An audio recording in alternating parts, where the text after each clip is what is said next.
Bonjour, bonjour, bonjour, chers internautes. Bonjour, nos compatriotes, Nabiso, Congolais de père et de mère. Bonjour, Nabino Nyoso, internautes, diaspora.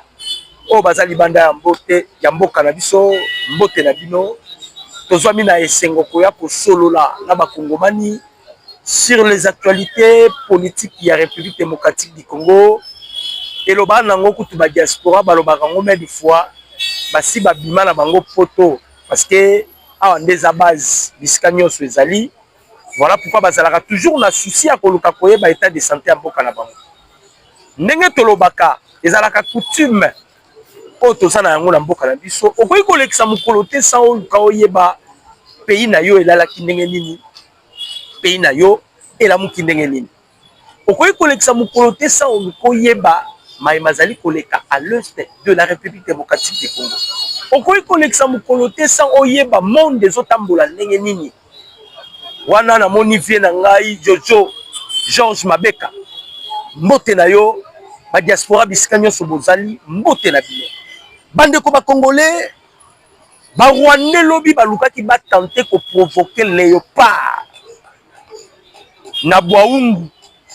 Bandeko, les Rwandais lobby, ils ont osé de provoquer léopard na Bwaungu. Ah, nazolo banabino, des cadavres calcinés, frappés na niveau vous ne pouvez pas imaginer. Léopard azalaki na rage parce que ba Rwandais balingaki ba osé côté à Bwaungu. Bandeko, ils ont été calcinés tokobeta li solo. Tokobeta pe li solo, ya réunion ezalaki teni lobby et pas ya Moïse Nyarigabo. Tango Kabila zo senga mokonza mboka limbisa ye, bokoyoka makambo Moïse Nyarigabo lobby pona Joseph Kabila. Bato bazo préparer nini? Parce que bazana système il y a double G, surtout Joseph Kabila. Voilà pourquoi la CPL qui n'a pas internaute, la réaction la bino, n'a pas commentaire, de ne plus jamais permettre Kolimbisa Kabila. Vous avez pleinement raison. Azo senga ba esquisse, aza prêt à partager fortune avec le gouvernement congolais. De l'autre côté, Kabila continue de manigancer pour remettre l'isolo parce que baouta qui comme ça la réunion, Moïse Nyarigabo. Boye ba plan ya Joseph Kabila, le plan machiavélique de Joseph Kabila, parce que le pire est encore là. Récemment, Boyebi Bozala qui est informé, Baouite Kokanga, le long du fleuve, plus de 747 Rwandais, au Bakangaki. Basalaki déjà, Bayaki déjà pour envahir Biso, pour commettre ma solo. Et puis, on doit frôler sur le dossier Maître Constant Moutamba, que Binonio Sobozala qui lobby à l'écoute. Bolandaki parce que Bazongi Sibiso sous lobby. Lobby. J'espère que Bozala qui osagé, Bolanda qui tout ce qui s'était passé. Lobby, Moutamba bima qui la tête haute.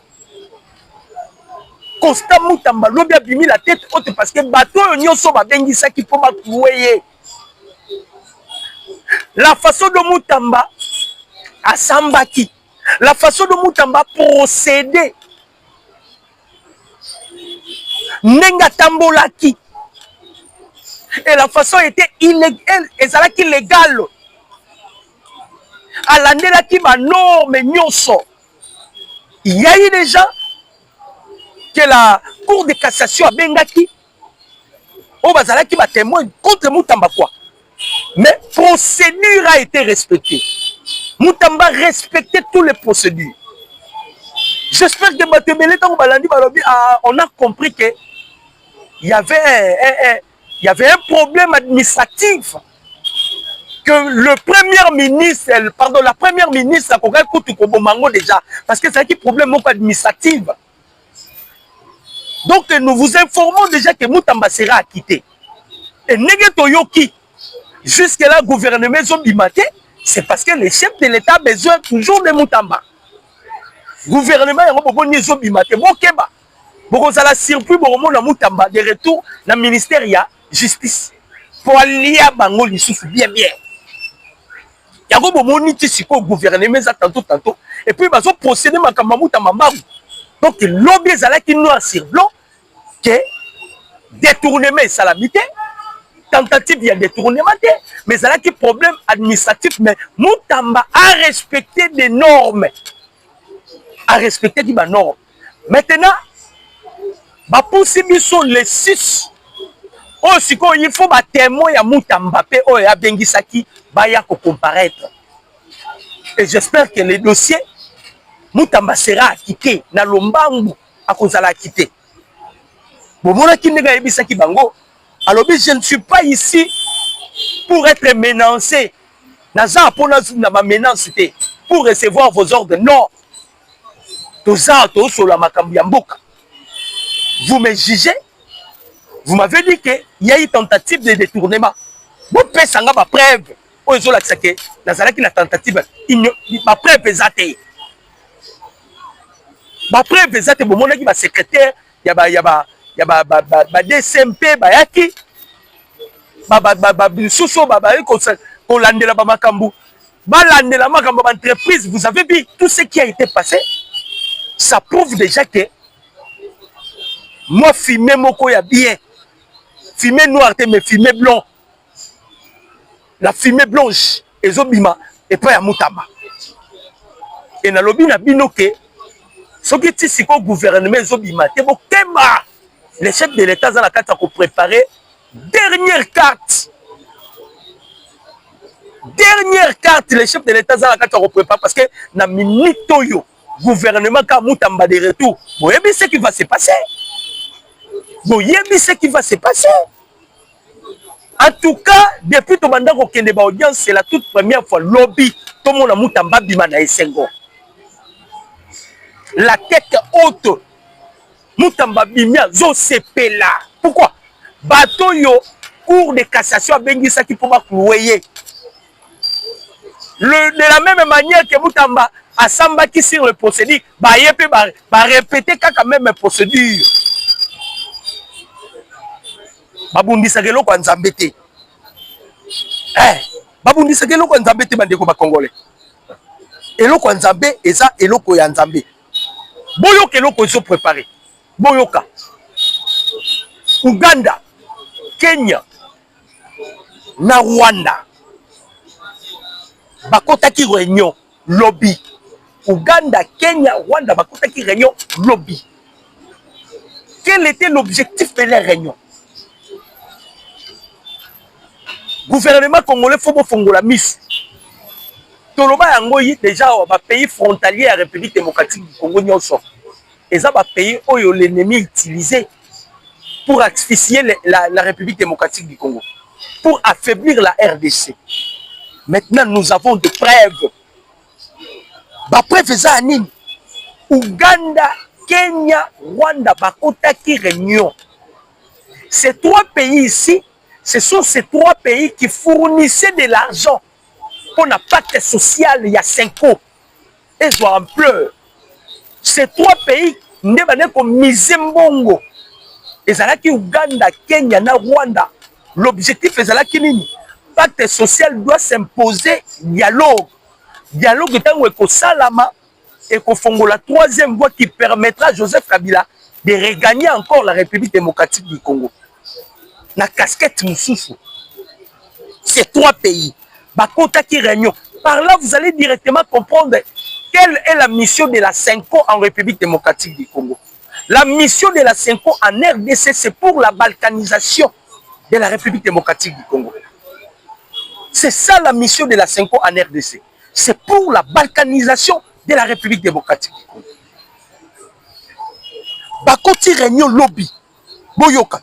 L'Ouganda, le Rwanda et le Kenya ont conclu sur la formation d'une brigade spéciale pour lancer une offensive sur l'axe Kamanyola, Uvira, Fizi, vers Kalemi et Walikali vers Kisangani. Pour très bientôt. Bakota qui réunion. Rwanda, Ouganda, Kenya, bakota qui réunion lobby. De la même manière, Moïse Nyarigabo, bakota qui réunion. Nous allons en parler de ce qui s'était passé dans la réunion Moïse Nyarigabo. Bobo Sanate, Moïse Nyarigabo, Aza député national ya République démocratique du Congo. Mais on a qui ne tenir ma réunion, on a caméra est les lois incapable à kolongola humilité na ye. Pour que ba poursuivre la justice. Caméra est incapable. Yango bomona qui va signer fort. Lorsque le présidium de l'Union sacrée a été convoqué le samedi, tête à tête, de vive voix, avec le président de la République, Félix Antoine Tshisekedi Tshilombo, vous avez vu l'absence de Batumoussou. Bon, mon équipe absence de Batumoussou. Oh, Bazala quitté. Entre autres, Jacques Yaboula, Kamere, ils ne se sont pas là. Baza déjà Batoyo, Mukondamboka a effacé déjà dans ma solo. Bakota qui réunion le bango balobi, ba osa la brigade Yassika. Brigade Yassika bazo sala objectif ya brigade wana pour ba lancer offensive na axe Kamanyola, axe Uvira, axe Fizi vers Kalemi et Walikali Kisangani. Bazo sala brigade, c'est-à-dire les trois pays vont se réunir, bazo sala fusion. Fusion bazo sala pour ba sala brigade. Pourquoi baningi ba sala yango? Parce que il se sent déjà que avec les États-Unis et la RDC, Tshisekedi a isolé bango déjà. Gâteau bandai kolia na mboka na biso Congo, ça devient maintenant impossible de bénéficier de ces gâteaux.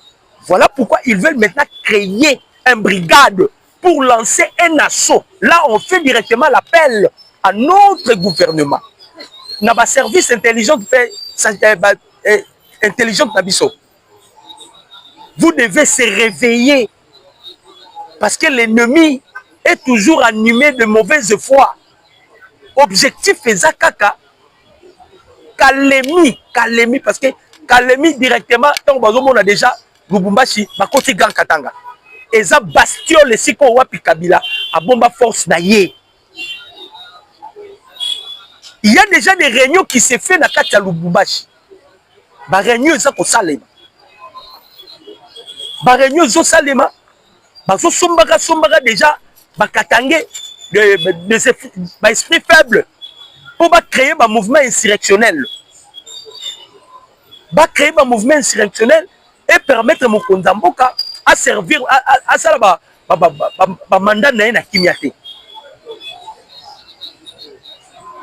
Ces trois pays que je viens de citer ici, basala qui réunion, basala brigade du Moko pour la lancer offensive.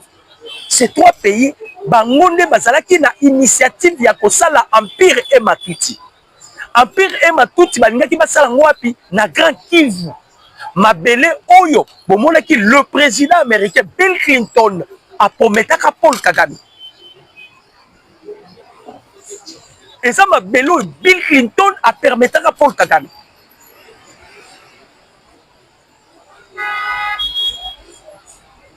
Alors, lokola projet na bango ya Empire et Matuti. Et ça tenu en échec. Bozomona, ba IM23, bazo prôner sur le fédéralisme. Et ça parmi ma plan majeur, oh ba taki na mesa. Ma plan majeur na bango ba taki na mesa pour la kozwa indépendance ya koto nyoso eza contrôlé par la bango. Parce qu'il se sent déjà bloqué. D'ici ko ba tikali wana nde ba liba sala. Ils ont eu même la facilité à corrompre les FRDC Moussou.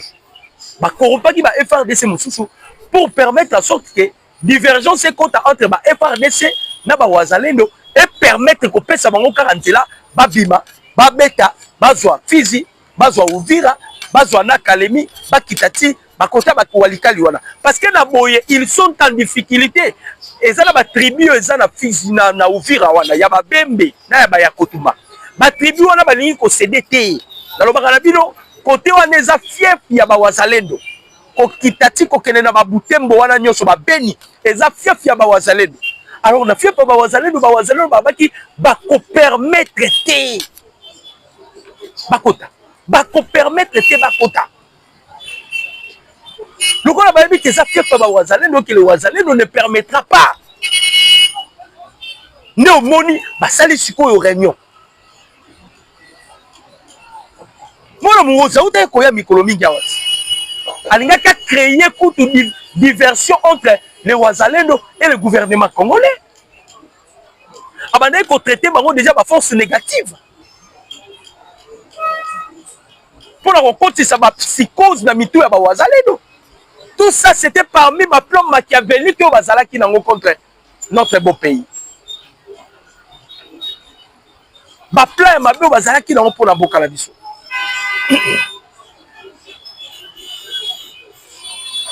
Sikoba, sali réunion. Réunion n'a pas mon objectif.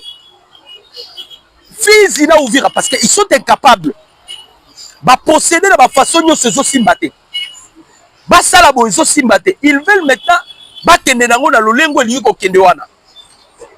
De l'autre côté, Moïse Nyarigabou, un député national, il y a RDC. Oh, Kamere est incapable, il y a Kolongola humilité na yi. Dans la Kamere là, on va dire ça là Rwandais. Ça, ce sont des aventures. Oh, le Parlement rwandais s'acharne contre Kamere pour les discours que Kamere a tenus. Kamere, oh mon ami, Soba Namike. Kamere, tu me prends pour des bébés ou comment? Il y a un Rwandais qui s'en est Kamere. Oh mon ami, Soba Namike. Bon, il y a des graves révélations maintenant. Oh, Moïse Nyarigabou annonce une grande rébellion en gestation. Na réunion, ça qui tenu na Banyamurengi. Boyoka makambo Moïse Nyarigabou. Lors de la réunion tenue la semaine dernière à Kigali, Moïse Nyarigabou affirme devant le partisan que Joseph Kabila prépare activement une vaste rébellion destinée à remplacer et à unifier les mouvements AFC, M23 et Turanero. Donc Kabila veut maintenant rassembler à ça la rébellion Moko. Oh Kabila nga ça la minute rébellion Moko. À unifier ba AFC, ba M23 na ba Turanero. Kabila réunion. Mais pendant ce temps, il envoie les gens ici au président Tshisekedi à Lukaba collaborer. Il est prêt à faire sa 40%. De l'autre côté, Kabila est atteint parce que Moïse Nyarigabou qui fait cette révélation. Nalobi Nabino, Nyarigabou, c'est un député national là. Oh, Kamera est incapable de kolongola humilité.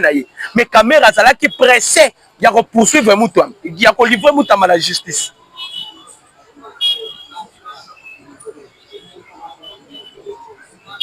Kamera est là qui l'a pressé. Il y a livrer Moutoum à la justice. Incapable. Il y a livrer Moïse Nyarigabou. Incapable, je dis bien.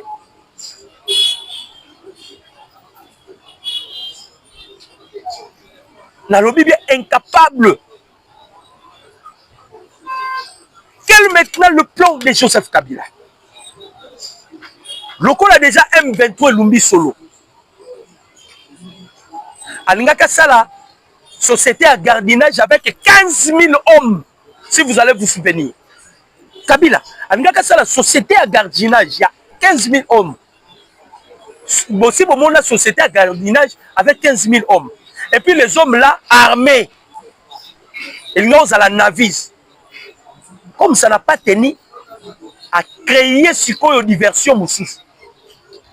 Na réunion, ba kotaki, ba concertisaki, ba o, alingisko ya sangisa, Red de Tabac, Piranero, AFC, M23, et comme eloko moko.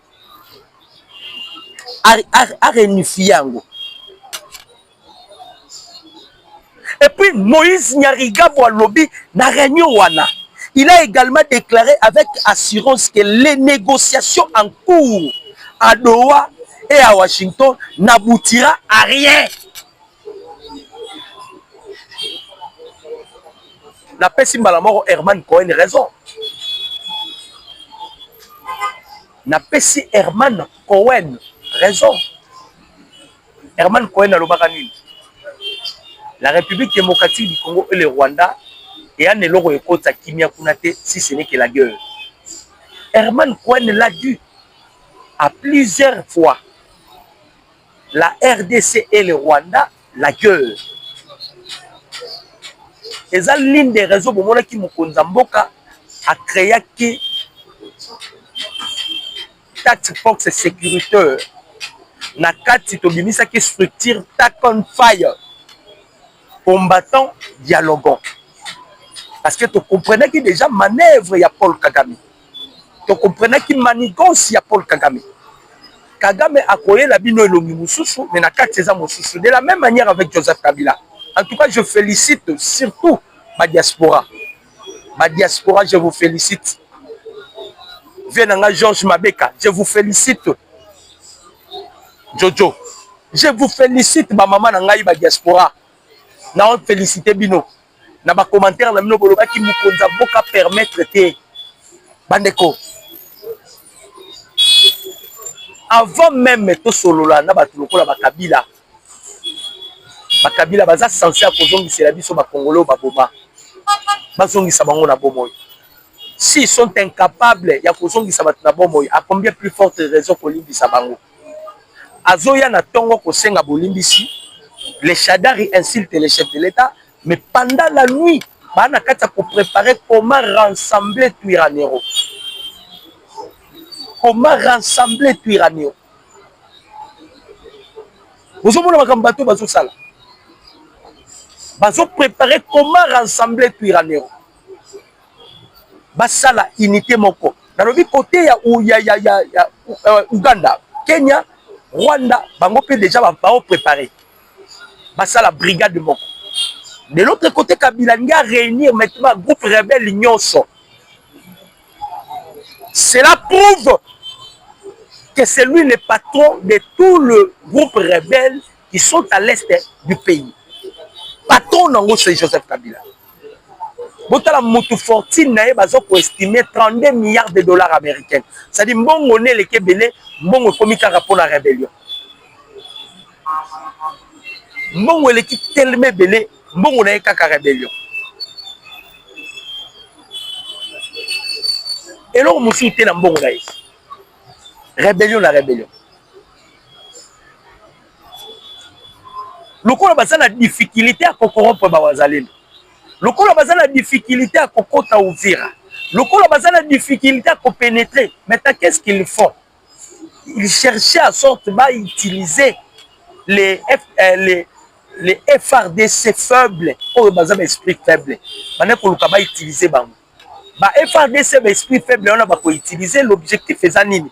Les FRDC doivent maintenant s'affronter avec Bawazalendo. Pour continuer sa distraction pour permettre rebelles à côté de Uvira, n'engo batangi ba axe ou ba ciblé, faut ba lancer ba offensive. Axe Kamanyola, axe Uvira, axe Fizi, Okende Kalemi, au Matakote à Walikali.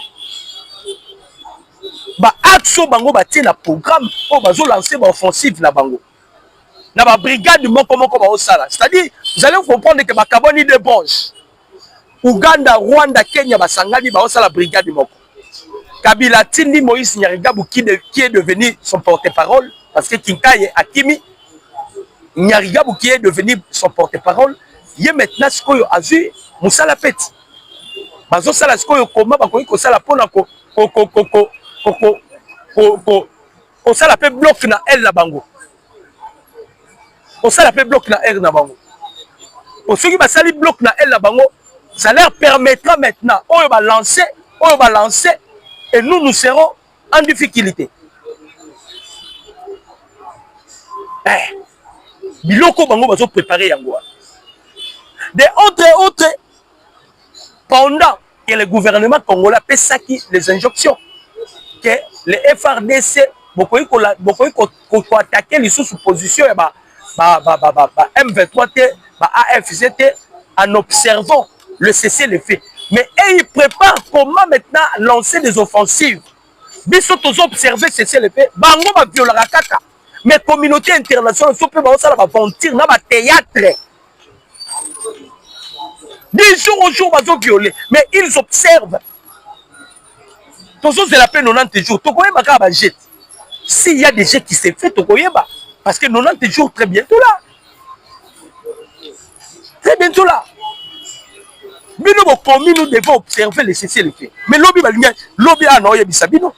Hein? Lobby, c'est qui sont. Les combats intenses ont s'opposé. Les vaillants combattants Wazalendo et les Rwandais soutenus par leur supplétif M23 à Bouaoumou, dans le fief de Grand Mouzelendo Fokamaïk, avec détermination. Les vaillants combattants visibles ont enseigné les Kaoka une leçon d'éducation civile et morale. Les Rwandais, avec une vision de progresser vers Chabunda, sans succès, sont tombés dans une embuscade farouche tenue par les vaillants combattants Wazalendo. Plusieurs entre eux ont été calcinés et plusieurs autres blessés.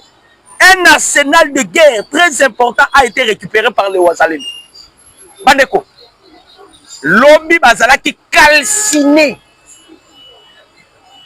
Lobby bazalaki calciné parce que les Wazalendo va créer une embuscade.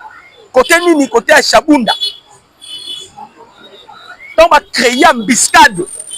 Bango va coûter une embuscade à Wazalendo. Bandeko, Yakobo Matobomi. Boye Bake, les Wazalendo sont en politique et pourquoi? Et ils sont appuyés par l'article 63 de notre Constitution. Que dit cet article?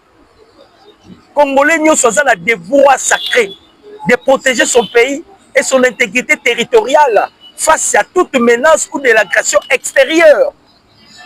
Ça, ce sont des menaces et de l'agression extérieure qui viennent. Maintenant, Congolais, il a un devoir sacré.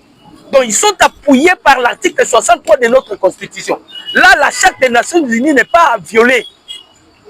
Ils ont violé, ils ont détruit. Ils ont appuyé. Bandeko, ennemi à Konsani affirme que notre résilience ne s'arrête jamais tant que les criminels rwandais sont encore sur le sol congolais. Bazui Fimbu, Bandeko Nangai, Babetami, Babito Beti Bango, nous allons les apprendre comment avoir respecté une frontière. Ils sont venus vivants, ils doivent rentrer cadavres dans leur sac. Bayaki vivant, mais bazongi na cadavre. Bandeko ba Congolais. Bakufi ya kokufa. Ya kokufa, bakufi ya kokufa. Tobomi bango ebele, tobomi bango ebele. Tobomi bango ebele, tobomi bango ebele. Bandeko ba Congolais. C'était avec plaisir de partager la vie de ce numéro de décryptage. Plus 943 89 63 95 965. Je dis et je vous remercie. Ciao.